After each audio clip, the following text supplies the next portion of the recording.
Okay, so another nice another reason to have water cooling instead of a giant fan is so that you can have very fast memory with these heat dissipating fins on them. Pretty tall here. A fan probably would have worked okay here, but I wanted the extra room. Now, the first thing, you gotta pull out these tabs right here on both sides.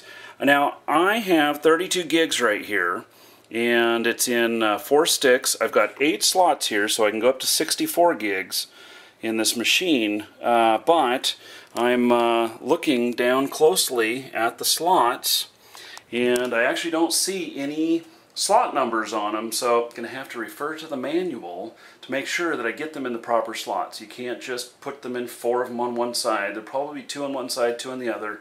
You want to match up the channel pairs. It's not always required these days, but making sure that they're matched channels will be nice. And I did buy all of these at one time so that they would be a matched set. And that was really important. I didn't buy 4 singles. I bought a 4-pack of these, and I bought the 4-pack because I wanted to make sure I didn't have any timing issues. My last machine that I built, I ended up not using all of the memory as I had intended because I had a conflict. Even though I bought stuff in sets and everything, and not in this way, but I bought them all from the same person. They just go and grab 4 from the bin, put it in the package, ship it to you. Whereas, some of the, it's just best practice to get them all at the same time and in sequential numbers if possible. Now, that may just be an old school thing where, because we used to try and make sure that they were in sequential numbers so that they're all from the same manufacturing set and everything for better compatibility. I don't know if that's still required, but I went ahead and went with that method because it won't hurt anything to do that, and if I'm wrong, so what? If I'm right, then good for me, and I just have less issues. So next thing to do, figure out which slots they go in and put them in. They're really easy. You can't put in memory backwards. It doesn't work that way. They are keyed, only one way to do it.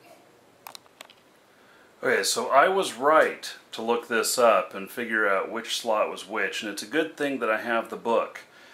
Because here it talks about that that I need to put it in DDR3 slot A1, B1, C1, and D1 in order when I have 4 of them.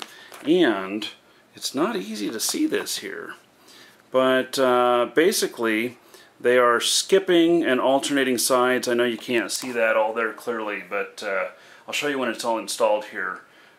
Basically, if I had just guessed, I would have guessed wrong, and because I kind of thought maybe the 2 inside ones and 2 out, on each side, but nope, that's not right.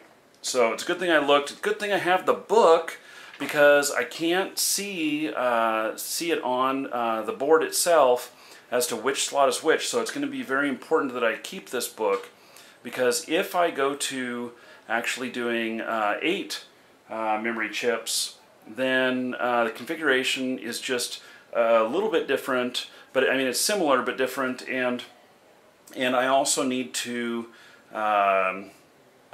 make sure on these, it does talk about them being the same type. They need to be the same type and same speed in order to activate the dual channel memory configuration, and you want that for the speed.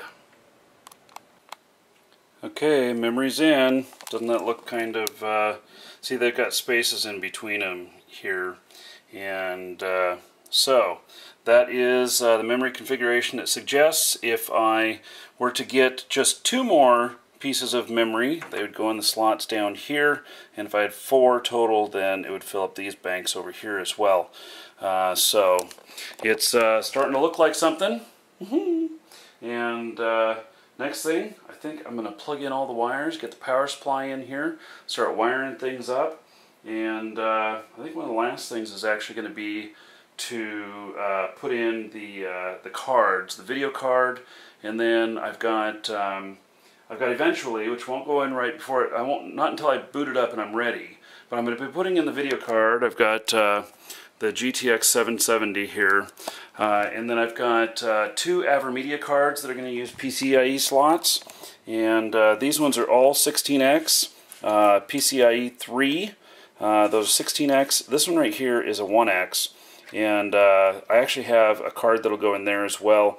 I have a secondary LAN card, and it's also got a sound card on it, and a couple of other things that that'll go into there. I'm actually not sure if I'm going to use all that stuff, but I'm going to at least plug it in, take a look at it. If it does me well, then great. If it's not necessary, then maybe I'll just pull it right back out.